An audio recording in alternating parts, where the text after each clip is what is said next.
আসসালামু আলাইকুম বন্ধুরা, আজকে আপনাদের গ্রীষ্মকালীন ফল বাংলাদেশের জাতীয় ফল কাঁঠাল নিয়ে কয়েকটি কথা বলবো।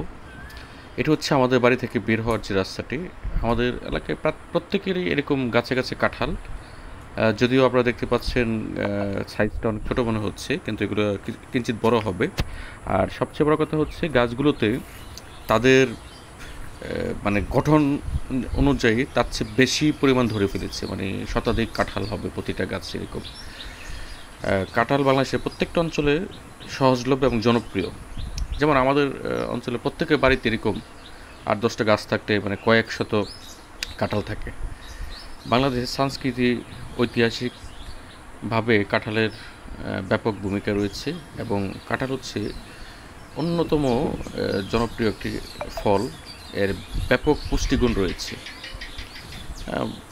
মানে পৃথিবীর সকল দেশে কাঁঠাল পাওয়া যায়, কিন্তু আমাদের এলাকার কাঁঠালগুলো হচ্ছে সবচেয়ে বিখ্যাত। এখানে চাওলা কাঁঠাল আছে, রসা কাঁঠাল আছে, দোসরা কাঁঠাল আছে। মানে এক একজনের কাঁঠাল এক একজনের কাছে এক একটা ভালো লাগে। যেমন আমার কাছে একটু রসালো হলে ভালো লাগে। আর হচ্ছে কাঁঠাল শুধু যে আমরা পাকলে খাই এই বিষয়টা তা না।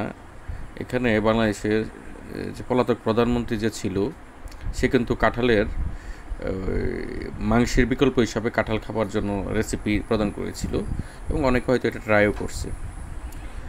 আর কাঁঠালের আরেকটা গুণ হচ্ছে কাঁঠালের কোষ খাওয়া হয়, যা খুবই মিষ্টি এবং সুস্বাদু। পাশাপাশি হচ্ছে কাঁঠালের বিচি, কাঁঠালের বিচিও কিন্তু খুবই সেদ্ধ করে খাওয়া যায় এবং খুবই পুষ্টিকর, এবং ভর্তা করে খাওয়া যায়। আর কাঁঠালের ছাল গরুর খাবারের জন্য বিখ্যাত, কারণ কাঁঠালের ছাল যদি গরু খায় তাহলে গরু ভালো দুধ দেয়। কাঁঠাল একটি বলা যায় কাঁঠাল শুধু একটি ফল নয়, এটি বাংলাদেশের কৃষি, সংস্কৃতি এবং ঐতিহ্যের প্রতীক। এর পুষ্টিগুণ, বহুমুখী ব্যবহার ও সাংস্কৃতিক গুরুত্ব এগুলো বলে শেষ করা যাবে না। বাংলাদেশের জাতীয় ফল হিসাবে এই জন্যই কিন্তু এটা সর্বমহলে স্বীকৃত এবং ব্যাপকভাবে গ্রহণযোগ্য।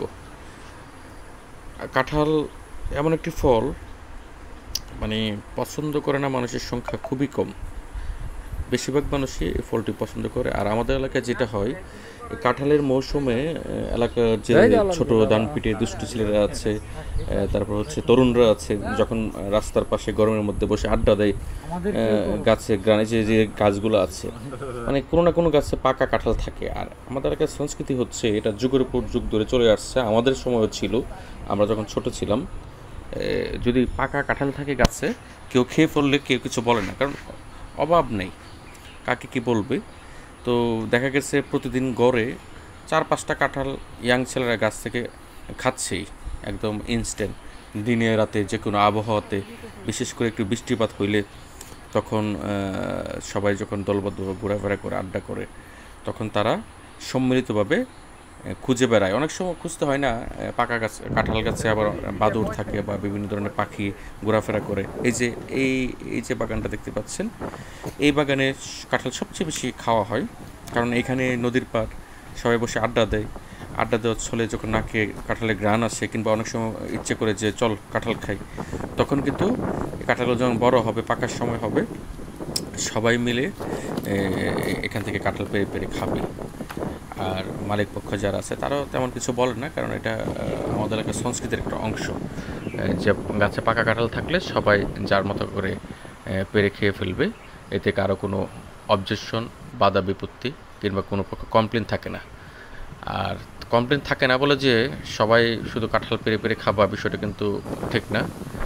আর আশা করব আগামী দিনগুলোতে সবাই সুন্দরভাবে, সবাই ঐক্যবদ্ধভাবে একসাথে কাটাবে, এবং এই বাগানে কাঁঠালগুলো খাওয়ার সময় আমাকেও সাথে রাখবে।